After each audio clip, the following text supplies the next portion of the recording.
Assalamualaikum warahmatullahi wabarakatuh. Perkenalkan, nama saya Syifa Faramadani. Saya dari jurusan Psikologi Islam B. Kali ini saya akan membuat video tentang toharoh, berwudu, dan juga tayamum. Yang pertama itu adalah toharoh.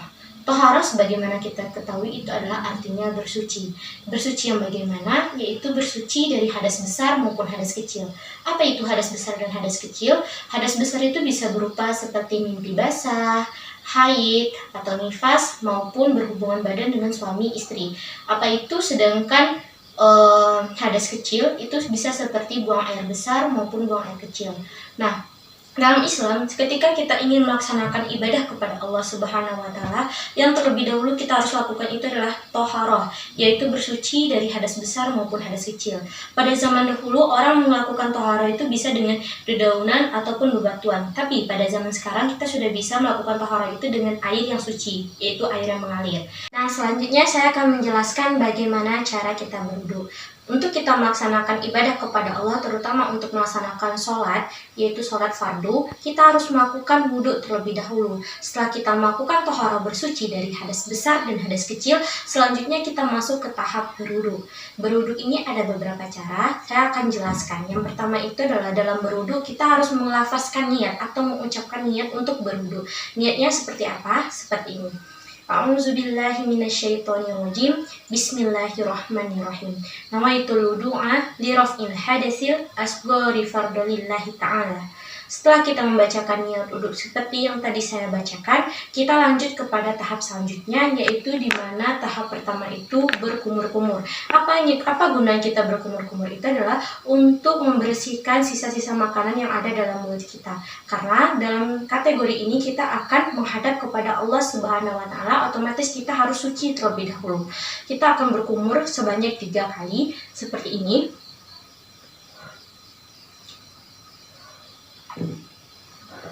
Berkumur-kumur, kita lanjut untuk membersihkan kedua lubang hidung, gunanya untuk menghilangkan kotoran yang ada pada hidung kita dengan cara kita mengambil air sedikit, lalu kita masukkan ke hidung kita dan kita bersihkan dengan jari-jari kita sebanyak juga 3 kali.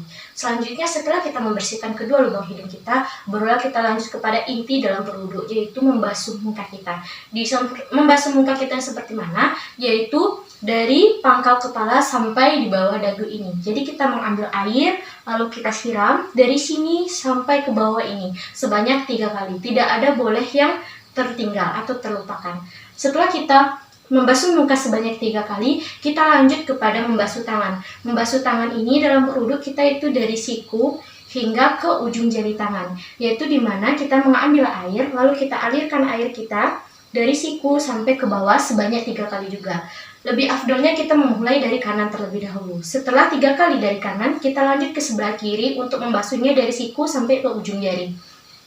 Setelah kita membasuh tangan kita keduanya, kita lanjut kepada kepala, yaitu kita mengambil air dan kita mengusap kepala kita dengan air sebanyak 3 kali. Dari pangkal kepala sampai ke ubun-ubun. Itu sebanyak 3 kali. Setelah kita membasuh kepala kita lanjut kepada bagian telinga, yaitu dimana kita membersihkan telinga itu dari lubangnya sampai pangkal telinganya. Yaitu bagaimana caranya? Kita ambil air, habis itu letakkan di jari pada lubang telinga, lalu kita putarkan ke atas sebanyak 3 kali. Begitu juga kita mulai dari telinga kanan. Setelah 3 kali pada telinga kanan, kita lanjut ke 3 kalinya pada telinga kiri. Setelah kedua telinganya sudah selesai, kita lanjut pada bagian terakhir, yaitu dengan pada bagian kaki. Bagian kaki itu diwajibkan dari mata kaki sampai ke ujung jari. Nah, hendaknya kita juga membasuhnya itu dari sebelah kanan sebanyak 3 kali, lalu dilanjut kepada sebelah kiri sebanyak 3 kali. Hendaklah dalam kita membasuh kaki itu kita menggosok-gosoknya secara bersih agar kuman-kuman yang ada pada kaki kita itu tertanggal atau terhilangkan. Nah, setelah kita melaksanakan serangkaian tata cara berwudu tadi yang telah saya jelaskan, hendaklah kita setelah berwudu itu kita membacakan doa setelah berwudu. Doanya seperti ini. A'udzubillahi minasyaitonirrajim. Bismillahirrahmanirrahim. Asyhadu an la ilaha illallah wa asyhadu anna Muhammadar Rasulullah. Allahumma ja'alni minal tawwabina wa ja'alni minal mutatahhirina wa ja'alni min ibadikas sholihin. Amin. Nah, setelah selesai kita membacakan doa sesudah berwudu, barulah kita dapat melaksanakan serangkaian sholat. Selanjutnya itu adalah cara bertayamum. Kapan sih kita dapat melakukan tayamum? Tayamum itu kita dapat melakukannya apabila kita ingin melaksanakan sholat, sudah tidak ada lagi air yang bisa kita gunakan untuk bersuci ataupun berwudu. Contohnya, misalnya di kos, kita mengalami kekeringan. Nah, kita sudah berikhtiar, berusaha untuk mencari air, namun juga tak kunjung datang. Akhirnya Allah Subhanahu wa Ta'ala memberikan keringanan kepada umat Islam, yaitu kita boleh bersuci atau berwudu dengan cara bertayamum.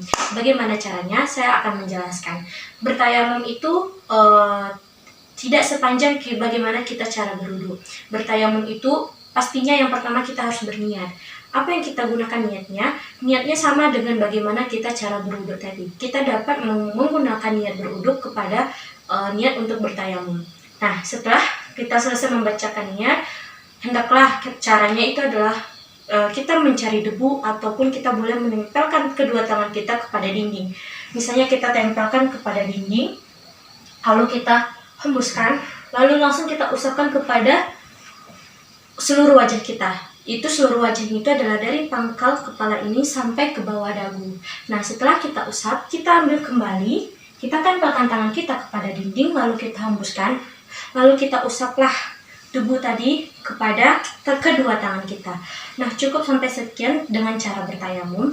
Lalu kita membacakan doa setelah berwudu juga. Nah, setelah kita selesai bertayamum tadi, kita sudah dapat untuk melaksanakan serangkaian ibadah ataupun terutama untuk bersolat.